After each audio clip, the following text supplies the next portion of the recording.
হয়েছি, আমার হাজবেন্ডে সৌদি আরব থাকে, ছাদের উপরে মানে আমি বলছি যে আমার একটা খামার করে দেন, ছাদের উপরে খামার করলে ভালো। টাইগার মুরগি ভালো, মাংসের জন্য ভালো, আবার ডিমের জন্য ভালো, বাচ্চা উৎপাদনও ভালো। সংসারের কাজের পাশাপাশি অবসর যে সময়টা, এই সময়টা কাজে লাগানোর জন্য খামার করা। আচ্ছা, আমার মতন আপনারাও কিছু নিয়ে মুরগি বাচ্চা নিয়ে পালতে পারেন। এগুলোর ভিতরে মানে কষ্ট কম, পরিশ্রম সব কিছুই কম, আপনারাও পালতে পারেন। সুপ্রিয় দর্শক, আসসালামু আলাইকুম। আপনাদেরকে স্বাগত জানাচ্ছি নতুন একটি প্রতিবেদনে। দর্শক বন্ধুরা, আজকে আমরা চলে এসেছি কুমিল্লার সদর দক্ষিণে রামপুর এলাকায়। আমরা এই মুহূর্তে আছি খাদিজা আপার টাইগার মুরগির খামারে। খাদিজা আপা একজন শৌখিন নারী উদ্যোক্তা। তিনি বাড়ির ছাদে গড়ে তুলেছেন বেশ চমৎকার একটি টাইগার মুরগির খামার। তিনিও কিন্তু একজন প্রবাসীর স্ত্রী, তার স্বামী সৌদি আরবে থাকে। বউ বায়না করলো যে একটি মুরগি খামার দেওয়ার জন্য। সে তার বায়না পূরণ করার জন্য প্রায় 10 লক্ষ টাকা পুঁজি বিনিয়োগ করে টাইগার মুরগির খামার দিয়েছেন। খাদিজা আপা অল্প অল্প করে এই খামারটি কিন্তু অনেক দূর নিয়ে এসেছেন। বর্তমানে তিনি বাচ্চা উৎপাদন করছেন, পাশাপাশি বাচ্চা বিক্রি করছেন এবং ডিমও বিক্রি করছেন। আজকের এই পর্বে আমরা খাদিজা আপার সফলতার গল্প দেখানোর চেষ্টা করব। আশা করছি পুরোটা আয়োজন জুড়ে পাশে থাকবেন। আসসালামু আলাইকুম খাদিজা আপা। ওয়ালাইকুম আসসালাম। আপা কেমন আছেন? ভালো আছি ভাই, ভালো আছেন? আলহামদুলিল্লাহ, আমি অনেক ভালো আছি। আরও বেশি ভালো লাগছে আপনার মুরগির খামারে এসে। খাদিজা আপা, পুরা ছাদই তো শুধু মুরগি পালন করছেন? জি ভাইয়া। আচ্ছা, কতগুলো আছে মুরগি? যে আমার প্যারেন্টস আছে, তারপরে বাচ্চা আছে, আমার মিশিং আছে, নিজে বাচ্চা ফুটাইয়া বাচ্চাগুলো নিজে পালতাছি, আবার বিক্রি করতেছি। এখন আছে 2000 মুরগি আছে বাচ্চা সহকারে। আচ্ছা, প্যারেন্টস রয়েছে, পাশাপাশি বাচ্চাও আছে এবং বাচ্চা উৎপাদনও করছেন? জি। আচ্ছা, আপনার কুলে বিশাল বড় এক মুরগ দেখতে পাচ্ছি। কেমন ওজন আছে এটার? এই যে 5-6 কেজি। 5 থেকে 6 কেজি? জি। টাইগারের মুরগ? জি। খাদিজা আপা, আপনি টাইগার মুরগি পালন করতে উদ্বুদ্ধ হয়েছেন কিভাবে? উদ্বুদ্ধ হয়েছি, আমার হাজবেন্ডে সৌদি আরব থাকে, ছাদের উপরে মানে আমি বলছি যে আমার একটা খামার করে দেন, ছাদের উপরে খামার করলে ভালো। মূলত স্বাভাবিক পথ চলা শুরু? জি। আচ্ছা আপা, বাংলাদেশে কিন্তু অনেক প্রকারের মুরগি আছে, কিন্তু টাইগার মুরগি বেছে নেওয়ার কারণ কি? টাইগার মুরগি ভালো, মাংসের জন্য ভালো, আবার ডিমের জন্য ভালো, বাচ্চা উৎপাদনও ভালো।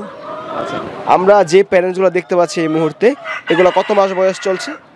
এগুলা 8 মাস বয়স চলতেছে। 8 মাস? জি। ডিম পাড়া শুরু করে কত মাস বয়সে এরা? আমার কাছে তো 4 মাস থেকে শুরু করছে। 4 মাসে ডিম পাড়া শুরু করেছে? আচ্ছা, আপনি যখন খামার শুরু করেছিলেন কতগুলো মুরগি ছিল খামারে? আমি যে শুরু করছিলাম 400 মুরগি দিয়ে। বর্তমানে প্যারেন্টস কতগুলো আছে?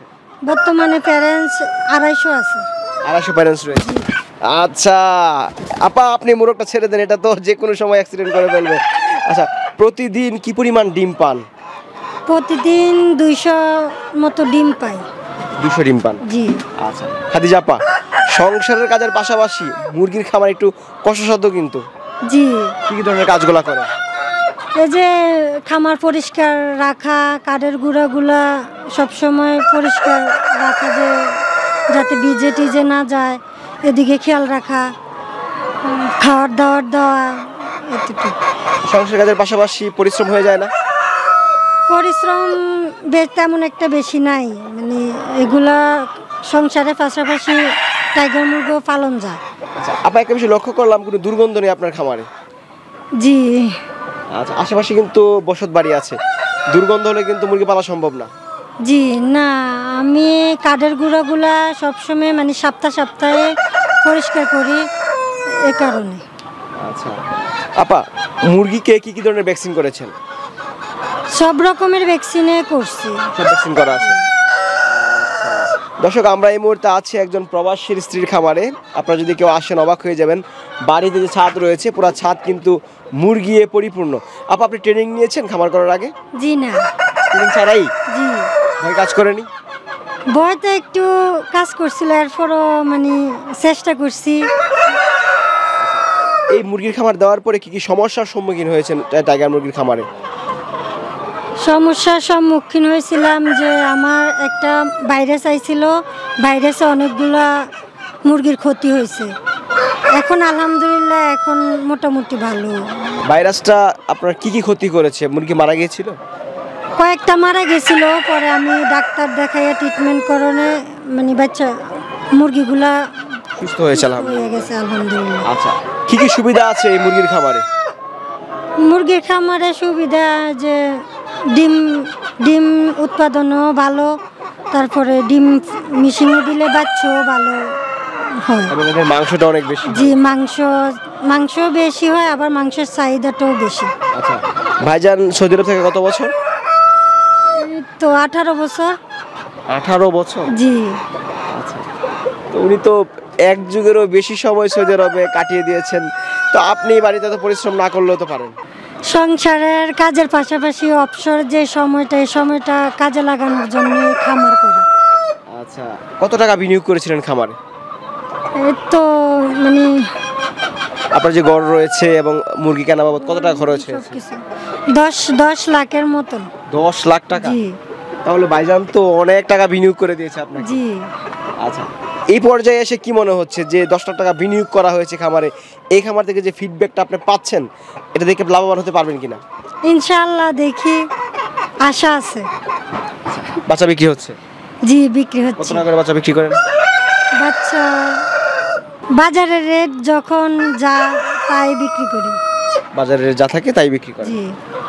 আচ্ছা আপা, বিশেষ করে নারী উদ্যোক্তারা টাইগার মুরগি পালন করে বেশি, এর পেছনে প্রধান কারণ কি? এগুলা পালন করতে খুব বেশি কষ্ট নাই, এই কারণে সবাই টাইগার মুরগির ভিতরে একটু আসক্ত। পরিশ্রমটা কম করতে হয়। জি। আচ্ছা, অনেক নারী উদ্যোক্তারা আছেন যারা চিন্তা ভাবনা করছে তারাও টাইগার মুরগি পালন করবে, তাদের উদ্দেশ্যে আপনি কি বলবেন? আমি বলবো যে আমার মতন আপনারাও কিছু নিয়ে মুরগি বাচ্চা নিয়ে পালতে পারেন। এগুলোর ভিতরে মানে কষ্ট কম, পরিশ্রম সব কিছুই কম, আপনারাও পালতে পারেন। আপনার এখানে সব অরিজিনাল টাইগার মুরগির বাচ্চা পাওয়া যাবে তো নাকি? জি, অরিজিনাল টাইগার মুরগি পাওয়া যাবে। অনেকে ডিম খুঁজে, ডিম বিক্রি করেন? জি, আমি ডিমও বিক্রি করি, বীজ ডিমও বিক্রি করি, তারপরে বাচ্চা বিক্রি করি। বীজ ডিমও বিক্রি হচ্ছে, বাচ্চাও বিক্রি হচ্ছে? জি। আচ্ছা, কত বেলা খাবার দিচ্ছেন খামারে? আমি তো 2 বেলা খাবার দিই। কোন ধরনের খাবার দিচ্ছেন? লেয়ার 1। আচ্ছা, লেয়ার লেরন খাবার দিচ্ছেন। জি। প্রতিদিন কত গ্রাম খাবার দিতে হয়? 115 গ্রাম।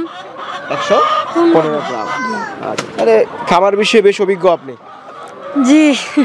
করতে করতে শিখে গেছেন। জি। আচ্ছা, আপনার এই টাইগার মুরগির খামার এ পর্যায়ে এসে আপনার স্বামীর মতামত কি?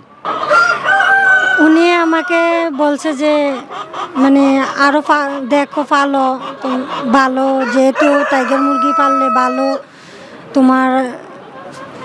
আচ্ছা, আপনার ভবিষ্যৎ কি পরিকল্পনা আছে এই মুরগি নিয়ে? ভবিষ্যৎ পরিকল্পনা আছে, আমি আরো বাড়াইবার পরিকল্পনা আছে। বাড়ানোর পরিকল্পনা আছে। আচ্ছা, দর্শক কথা বলছিলাম খাদিজা আপার সাথে। খাদিজা আপা একজন শৌখিন নারী উদ্যোক্তা, তার বাড়িতে বেশ সুন্দর একটি খামার রয়েছে। আমরা প্রথমে এসে কিন্তু অবাক হয়েছিলাম, বেশ সাজানো গোছানো এবং পরিকল্পিত একটি টাইগার মুরগির খামার। আপা, আপনাদেরকে আমরা সাধুবাদ জানাই, অসংখ্য ধন্যবাদ সময় দেওয়ার জন্য। ভালো থাকবেন, আসসালামু আলাইকুম। ওয়ালাইকুম আসসালাম, আপনিও ভালো থাকবেন।